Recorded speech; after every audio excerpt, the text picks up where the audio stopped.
Alam mo, lubak-lubak yung daan. You tell me, bakit nga ba? Ito na mamakyo. Bakit nga ba? So yun nga, magandang hapon sa inyong lahat. At nandito na naman tayo, ATV Rides Salons. At syempre, pag-uusapan natin yung pinakabago at mainit pa sa panahon na issue about medyo slight na road rage. It's about road rage issue na naman. At this time is hindi ito sa Antipolo at sa ibang nakikita nyo lugar sa Marilake o what. Ito ay naganap certain road sa may Zambales, at I think this road is from Cota Mines, Zambales. So hindi ako familiar sa lugar, pero sobrang trending nito, and I think yung location naman base sa mga nakikita natin sa mga posts, and tinrack daw natin yung mga posts recent doon, maganda naman yung location, at para talagang from paradise talaga to something na unusual, lalo pag yung mga mahilig sa adventures. Inulabog ang riding community ng ingay na ginawa nito, and especially ang isang kababaihan. So isang babae, ay involved dito. So technically, pag sinabi natin babae, medyo soft side, medyo malambot, medyo feminine ang kilos, at medyo hindi natin ini-expect na something off o something unusual na ipapakita in terms ng mga ginagawa sa kalsada. So itong video na to, panoorin nyo, and mamaya papaliwanag ko kung sino itong taong involved sa video na to. Panoorin nyo, guys. Alam mo, lubak-lubak yung daan. You tell me, bakit nga ba? Ito na mamakyo. Bakit nga ba?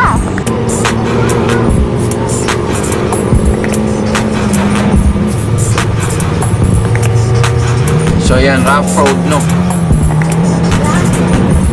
So kita nyo dyan, rough road yung daan, and hindi lang pala siya nag-iisa, no? Marami sila, at marami din tayo nakikita off-road na pang off-road na sasakyan, tulad ito mga Ford, actually the crew.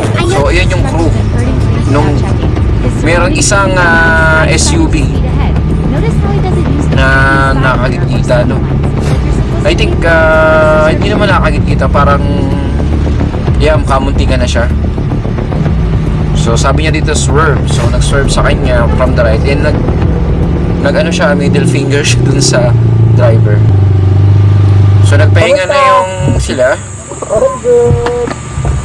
Super good. Nagpahinga sila. Super good naman. Certain spot, no? Ayan, Certain spot. pick up! Sapakin natin. Ayun, ano pa siya talaga, na sapakin daw. So bumaba yung lalaki. So hindi alam nung lalaki, I think di alam ng lalaki na babae. I think. Bakit nga ba? Bakit nga ba? Bakit nga ba? Ayun, bakit nga ba daw? Alam mo, lubak-lubak yung daan. You tell me, bakit nga ba? No, you tell me. So ito pala yung sinasabing you tell me. Bakit nga ba? You tell me. Nagit-git nyo kasi. May side mirror pa, ako wala. Hindi ka gumagamit side mirror mo? Tama? Yun, medyo foul siya dun, no? Ikaw ang wag ganon. You use your side mirror. So, check. Tignan ko na, no? Yun lang. Ang ganyang pata. Tira ulo. Inawat na siya rito, no? So pinapakalma na siya nung kasama niya. Mais ka. Marami ko yung pangit ng pikak. Tuchat. Tang ina mo, bababaan mo pa ako, gago. Mura pa siya, no? Kapag gago mo na yung karantadong puta mo. So inano natin na sinesensor natin yung mga dapat i-sensor, dapat yung mukha ng driver. Meron pang director doon sa dulo, no? Sino nag-edit nito? Sino editor nito? Ano ba to? Napaka-childish naman ng pagkaka-edit nito. Meron pa pang ganun sa dulo. But anyway, yun nga.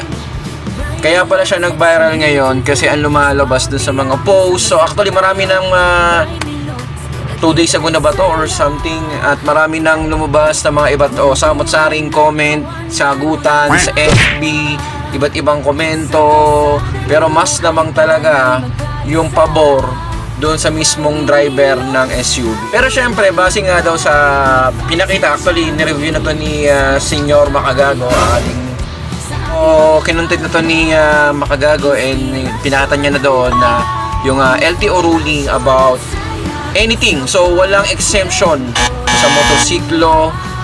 Dapat naman talaga ay may side mirror, mapa-off-road man yan or something, dahil mahalaga yan sa kalsada. Ayun sabi mo off-road yan, meron ka pa rin kailangang tingnan sa kanan kaliwa mo, nasa likuran mo, dahil yun nga yung pinaka-safety natin bilang isang riders. Si Miss Yana pala ay to check her profile, meron siyang 420k followers, so napakarami na, kumaga established na talaga at talagang kilala na. Kumaga, I mean, kumpara sa atin, sobrang ilang percent na, 0.02% lang tayo sa followers niya. But anyway, kumaga, ito na yung institusyon na binuo niya sa riding community at nakilala na siya bilang motovlogger, and meron na rin siya iba't ibang account from TikTok, IG, at I think Trends meron na rin. Si Miss Yana ay sikat na talaga at mga pinakitang kakaibang attitude ng ating kaibigan, ang ating certified 420k followers, si Miss Yana. And actually hindi rin siya tumigil recent do sa mga comment, do sa mga tao nagko-comment din sa kanya sa page. Si Senator JB Ejercito, na involved na rin siya rito at naglabas na rin siya ng statement stating the fact na hindi siya involved dito. So panoorin na, basahin natin yung kanyang statement. So sabi niya rito, pilit akong dinadamay sa isang road rage video na kumakalat involving yon si Miss Yana, and linawin ko lang po na hindi kami magkasama sa ride mismo nung involved na tao. So nagkatakbulan daw sila sa Cotto Mines dahil sa event na motocamping. So meron palang certain event doon. Bilang matagal ng rider, tuto na ako magpasensya sa kalye. Kilala din ako mga rider na hindi abusado. Wala akong motor na may wangwang o blinker. Pantay-pantay dapat sa lansangan. Habaan natin ang pasensya habang drive o nagmomotor. Advice ko kaya na hindi rin nakakabawas sa iyong pagkataong paghihingi ng pasensya at pakikiusap. Nagkainitan man, mas masarap pa rin pakaramdam yung bigyan kayo ng pasensya sa isa. Yung parang yung gusto sabihin niya. So, believe me, sabi niya. So, naglabas na si ating Senator JBR ito ng statement about dito. At sabi niya nga na hindi sila involved, talagang deeply involved, and lalo especially dun sa nangyayari. So, yun nga, may naglabas din ng statement ang congressman. So, I don't know if this legit or verified account, pero sabi dito, kasama dun sa mga pinos, Congressman J. Kong Hun. So, I think sa mismong Zambales to. So, district na nakakasakop ng mismong pinangyarihan. So, sinasabi nila na sa mga mahal nating turista, dapat daw respeto doon sa mga taong nakatira doon, sa mga mamayan nakatira doon, at maging kaaya-aya, tigtas, friendly lang yung lugar sa bawat turista. So, yun nga ang sabi, ang kayabangan at kabastusan daw ay hindi nila matatanggap. So ano yung nangyari nung nagalit niya, nagkaroon na ng ganitong mga klaseng statement about that. So yun nga, yung isang epekto. So naalala nyo ang nangyari doon sa mga iba nating vloggers na gumawa ng kalokohan doon sa isang lugar.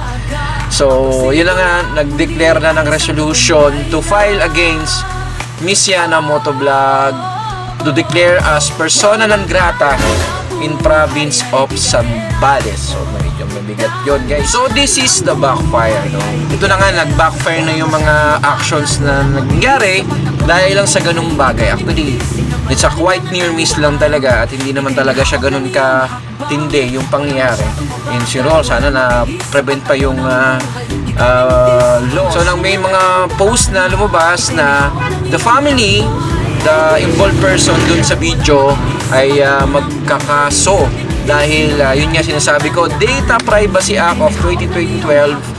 Yan ang sinasabi ko sa mga kapwa content creator, ingatan nyo na mag-mock, mang-trip o maggawa ng content na talagang makaka-harm dun sa mga tao na kino-content nyo. Most especially, wala kayong consent sa kanila to post that at sabihin na, oh, ipopost ko to. So, pero quite awkward, pero yun talaga yung nasa batas. So, bawal na bawal nyong i-post ang mga video lalo at nagki-create to ng malicious at defamatory intent, and minsan it could be charged you cyber libel. So at yun nga, some certain point may isa pang nag-comment dun sa post niya, sa video niya actually, and ito isang kinapipitagang at talagang nire-respeto na sa pagdating sa riding community, sa rights ng mga rider, pinaglalaban ng karapatan ng mga riders. So si Colonel Busita, na ilang beses na rin ako nakapag-train sa kanya before, so naglabas siya ng pahayag, and mukhang marami namang share, like, and reactions dito. So sabi niya, pinanood niya yung video.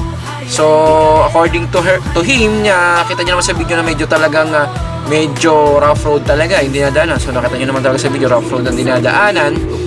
So literally, at siya talaga yung nagbigay o nag-insist na magpakita ng hostile gesture doon sa mismong rider, like sa driver pala, I mean. Nagpakita siya ng middle finger, and nakita niya na sa video na naglabas din siya ng mga statement o mga salita na hindi maganda. Lalo't higit, sabi nga na rin doon yung kaibigan niya, na isa ka motovlogging, responsible ka sa any actions na ipapakita mo sa mga followers mo and doon sa mga nakakapanood sa'yo, dahil pinost mo to. So meron risk to, and ito nga yung sinasabi ko, magkakaroon pa talaga ng risk dahil ipinost niya to without further consent. So persona non grata simply explain na hindi ka acceptable at hindi ka welcome sa lugar or specific place na nagawan mo ng hindi maganda, at kumbaga nagtanim ka ng hindi magandang alaala, and nadala mo sa kahihiyan yung lalawigan na yun or something, at ang mabigat doon, buong Zambales hindi ka makakaabang. Ang hirap din kasi no, mabigat na hindi ka tanggap ng buong lalawigan na yon doon sa lugar. Nalapag talaga may mga event, so hindi ka talaga tanggap. And syempre, malaking vlogger to, so syempre hindi naman basta-basta pagka nagpunta ka doon, nag-sneak out ka ng hindi nila alam, hindi nila malalaman, dahil nga alam ng mga tao, even the social media people, na nandun ka sa lugar na yun, which is hindi ka welcome at hindi ka pinapayagang pumunta. So yun nga guys, actually itong video na to ay natuturo sa atin, hindi lang sa kanila na sila lang yung ma-involved, din sa atin din actually, na gawin nating mahaba yung pasensya natin, and maging mabait tayo hanggat maaari. Sa itong oras, kung kaya natin ipakita yung pagiging mahinahon, ipakita natin, and iwasan natin na ma-involve sa mga itong klaseng sitwasyon, dahil at the end hindi natin malalaman na yung pagka-viral ng video dahil gusto mo to, dahil clickbait nga to, gusto to ng mga Pilipino, nag-aaway, ay at the end hindi mo malalaman na, lalo especially ikaw yung mismo ng content, na at the end kumbaga magbabackfire sa'yo ng hindi maganda. So marami talagang tao na hindi mo mapiplease, kahit katropa mo na yan, kaibigan mo na yan, hindi mo talaga yan mapiplease, lalo nasa social media ka at nagbo-vlog ka. Tulad natin, mga nagbo-vlog tayo. So marami dyan, kahit nga even though this reaction video, marami din magre-react sa'yo. So tanggap natin yan, and ang pinakamahalaga lang talaga is tibayan nyo din yung sigura nyo and ugali nyo sa social media. And then talagang lalabas at lalabas yung mga ganyang case, lalo tiget nga ito yung pinili mong profesyon, at sideline profession mo, talagang puputok at puputok sa'yo.